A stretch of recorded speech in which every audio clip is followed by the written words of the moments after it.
Hi, this is Marcia, and today we're talking about how to get started with small group instruction.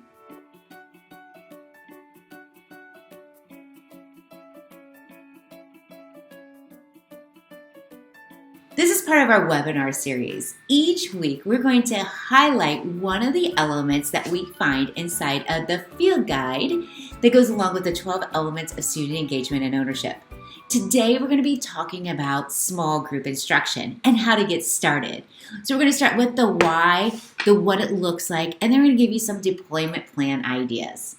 All of this can be found inside the Dining Guide org website or the field guide. Yes, the field guide and Dining Guide go together, and I'll explain that in just a minute. So let's get started. First, I want to talk about the 12 elements of student engagement and ownership. The number one element that I really enhance and talk about the most is small group instruction. The small group instruction is where we can build academic relationships. We have time to work with our students, and we can really increase the understanding of the content either by reteaching or giving it to the students for the first time, giving the content to the students for the first time. So small group instruction, this is one of my examples from my biology team in Cy Springs from Cy-Fair ISD, and she's doing a reteaching. The next day, the students are going to be doing a quick little assessment over what they had just got done learning. So in her small group that day, she's playing a game of Jenga, and she's giving them the opportunity to ask questions, go over some of the key questions that are going to be on the test. Love this. Small group instruction is also a great way to teach new content to the students. So you just saw a biology classroom. Here's an example of a kindergarten classroom from Rennell Elementary. And what they are doing is teaching the content to a few students at a time. I love what she's doing here as well. She's using manipulatives, and she's doing a quick little formative assessment before the students leave their small groups. Small group instruction is also very data-driven. This is my team from Bell Fountain, Ohio, and what they are doing is they are using data from the day before to determine what the students are missing, what holes, what gaps are they missing in the content. And then during the small group, they'll pull them back to go over that content again. I love this. He's looking at it as like a little mini micro lab where the students get to look and explore more of that content.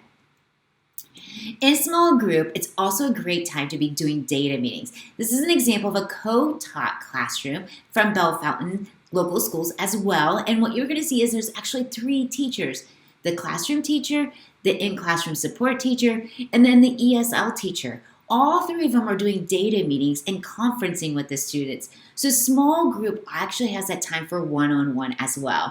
Here's an overview of that small group and the why it's so important. What you're going to see is the level up strategies that we are using, starting with reteaching. That is what we consider a white belt strategy. Getting started with just reteaching the content, maybe before the day of the test, the day before you go over some of those key things in a small group versus whole group. To level up, maybe you try small group where you're teaching new content. So you're bringing the students back and you're teaching them new content while they're learning it in the different learning studios. To then move to the orange belt, what you want to think about is using small group to use the data to drive your instruction. Like we saw in that micro lab, where he gave a formative assessment the day before. Now he's going to be reteaching it again to the students based off of what they're needing. And then to level up even more, we can go into data meetings, those one-on-one conference times with the students to look at how they're doing on that writing assessment, how they're doing on the online content, and or how are they performing in your classroom. I love it when our teachers get to those green belt strategies.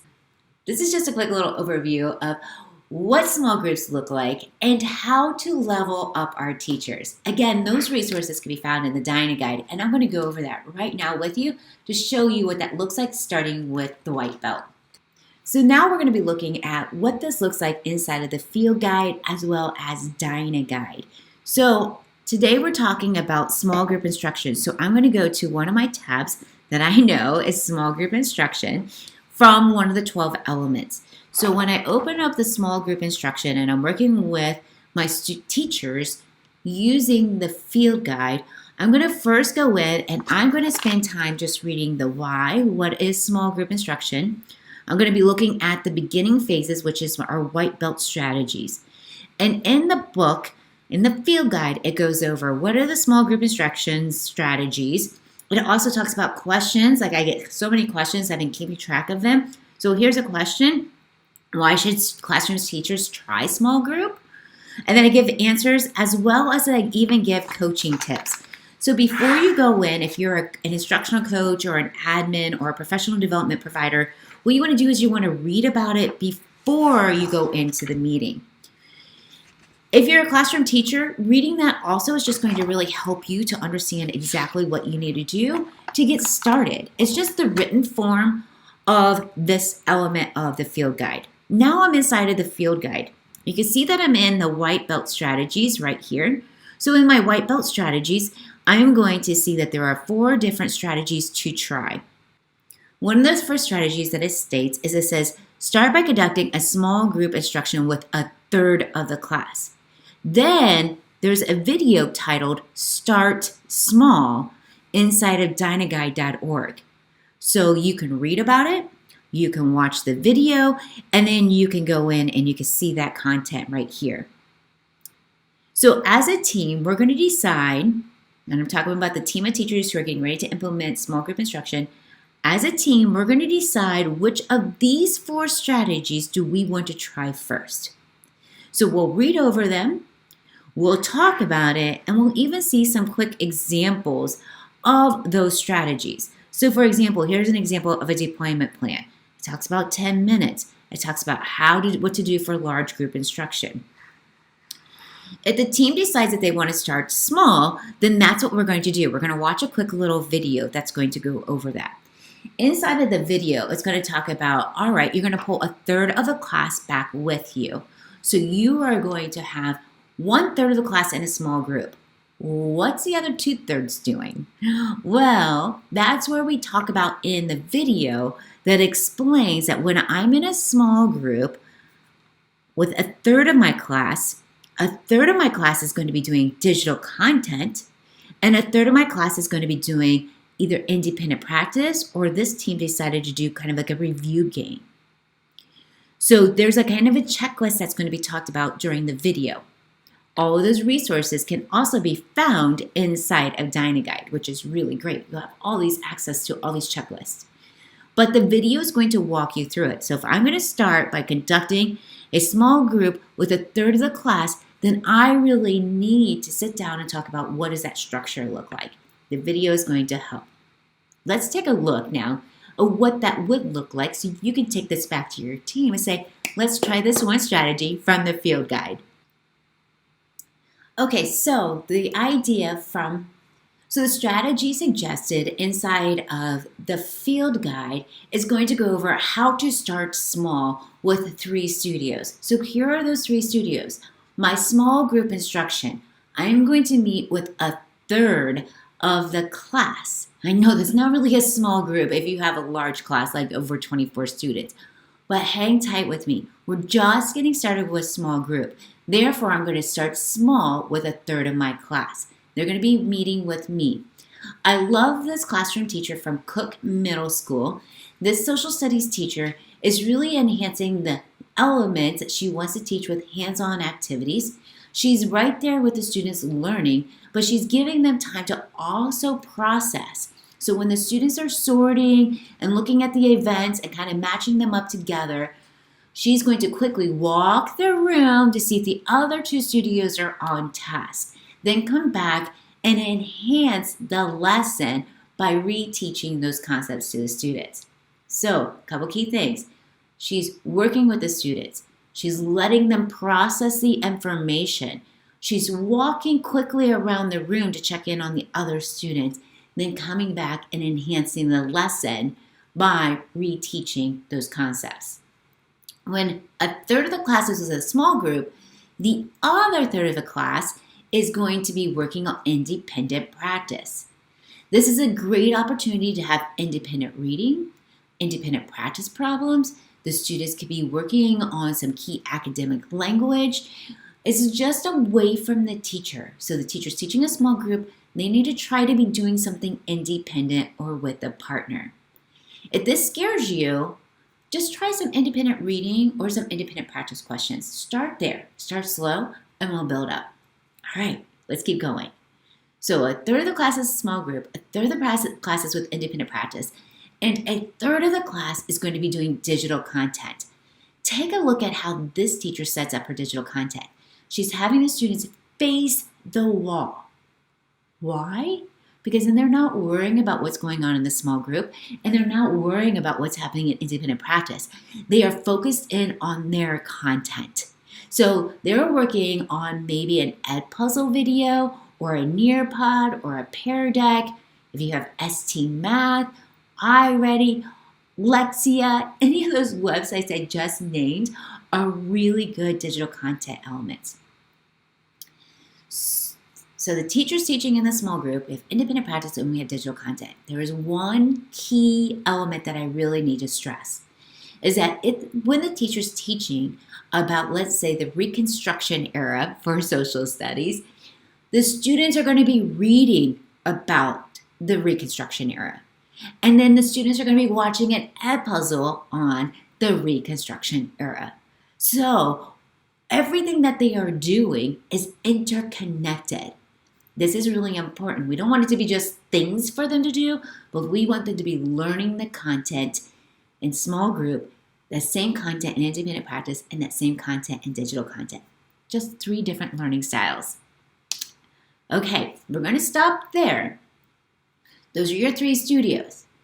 But I want to show you just one more, so you can, just in case you didn't want to do independent practice, you might want to do some hands-on activities, and that's the Future Ready, where the students are creating and collaborating and communicating together.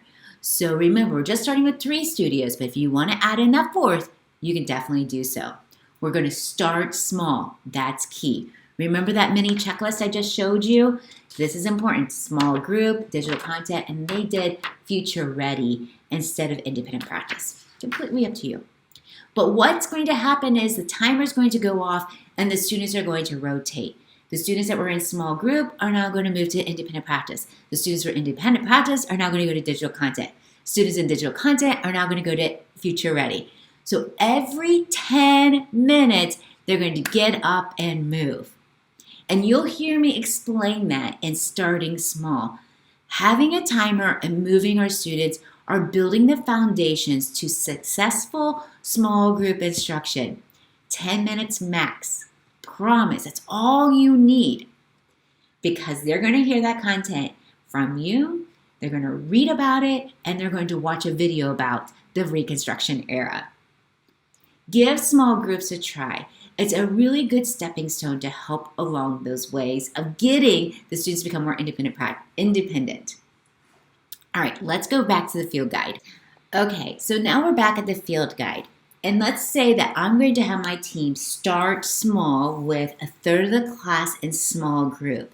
We're going to come up with a game plan at how long do we want to stay with a third of the class. There is a diagram at the bottom of the field guide that talks about this. Like I have it where they do it 3 different times with 3 different studios. So I have it doing it on a Thursday, then they do it on the following Tuesday, and then the following Thursday again. I want them to practice, and I want them to get comfortable with it. So we talk about it, and then we also talk about the deployment plan, which, you guessed it, there's another video and a write-up that talks about how to get started with a third of the class. So basically, there's 2 things that they're going to be working on, starting small and the deployment plan. We'll work on this for 3 weeks. Then we'll come back, and then we'll decide, do we want to go into meaningful grouping or adding a visual timer? Here's a hint. Chances are they're going to be putting a timer on the board. So we are really hitting 3 things by deploying one of the strategies. The field guide is going to walk you through all of these key elements. And if you need more strategies, remember, you can turn the page and here are more strategies that align with the white belt. And these strategies, again, give you a description and a quick little video that you can go watch. All of the small group instruction videos are free on DynaGuide to get you started. So definitely log into dynaguide.org.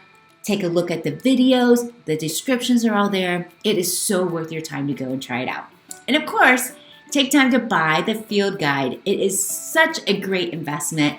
It's a resource that's just going to be used over and over again as you are working in the classroom, as you're coaching teachers, and or as you're an administrator trying to get your teachers to enhance their lessons to increase student engagement and ownership.